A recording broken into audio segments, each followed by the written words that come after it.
Welcome back to Nomad Investing. Today we're taking a look at Apple Inc., ticker AAPL, one of the world's most valuable companies, best known for iPhone, Mac, iPad, Apple Watch, and of course the expanding service ecosystem.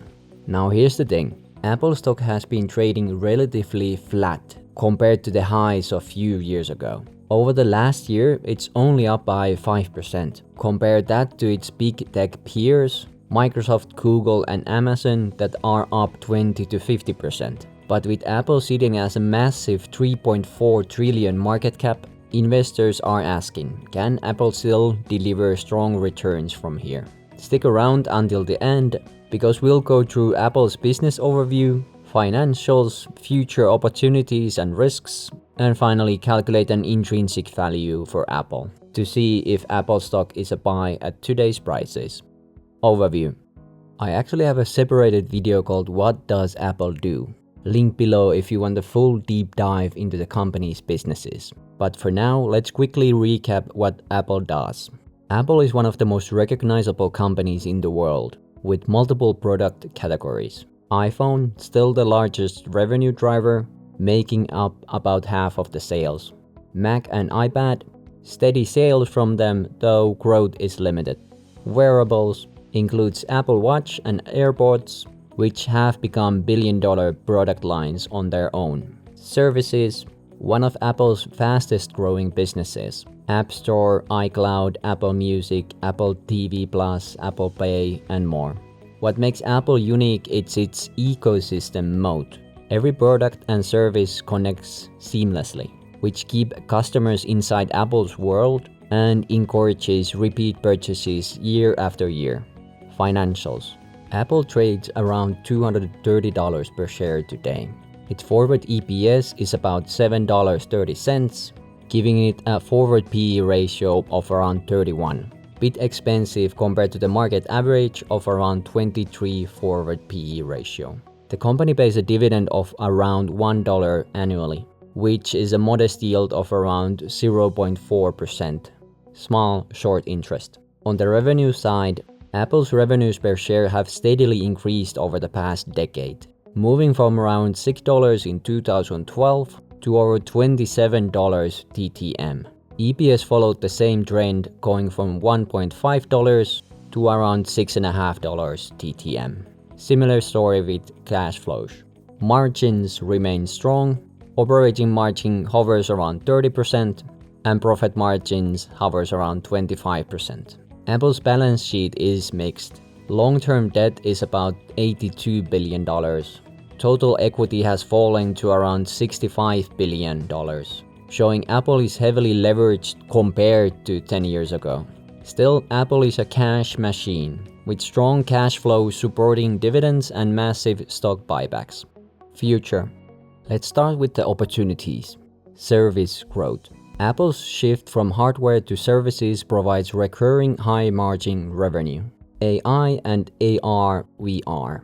The Apple Vision Pro and potential AI integrations could open up entirely new markets, but it's a long shot.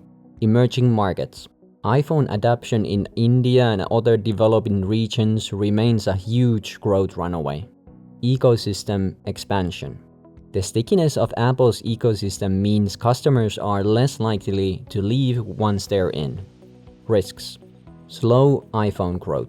The iPhone drives most of Apple's revenue, but the upgrades are slowing as devices last longer and new iPhones lack anything new to provide. High valuation. At a PE ratio of over 30, Apple is priced for perfection. Any slowdown could trigger a pullback. Absence of innovation. Apple is no longer seen as the cutting-edge innovator it once was. Recent products like Apple Watch and AirPods were successful, but it's been years since Apple launched something truly groundbreaking on the scale of the iPhone. The Vision Pro headset could be promising, but so far it looks more like a niche product. Without fresh innovation, Apple risks being seen as a mature cash cow rather than a growth company. Debt and buybacks.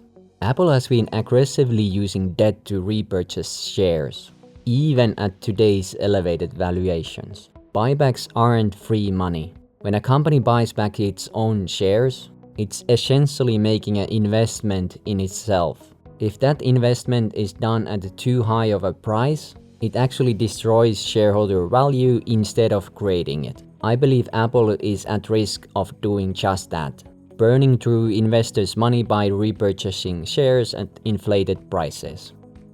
Valuation. So ask yourself, how much would you pay for a business that's managed only 1% annual income growth on the past 4 years? Apple's forward EPS is projected to be around $7.38, with analysts expecting high single-digit growth. But here's the issue.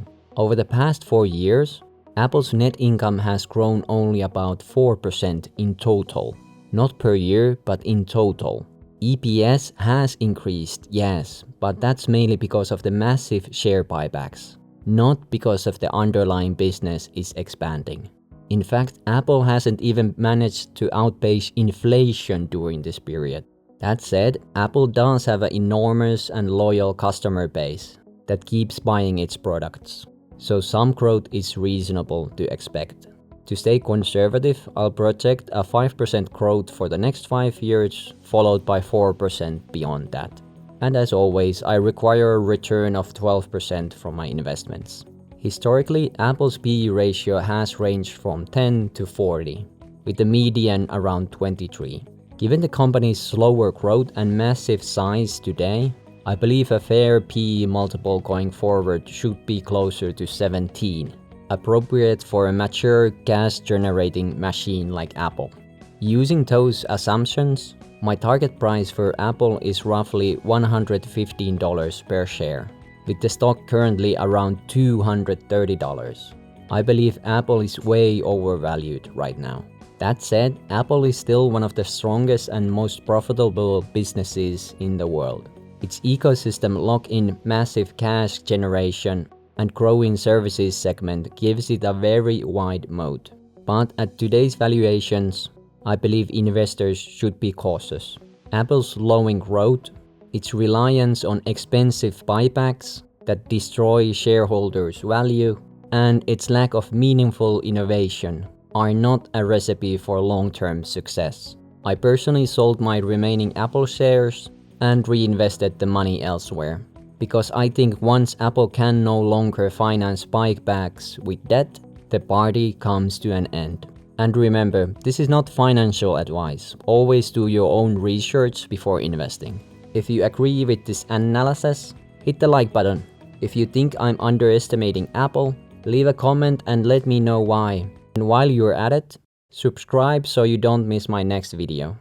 Thanks for watching, and as always, do not lose money and safe travels. Bye bye.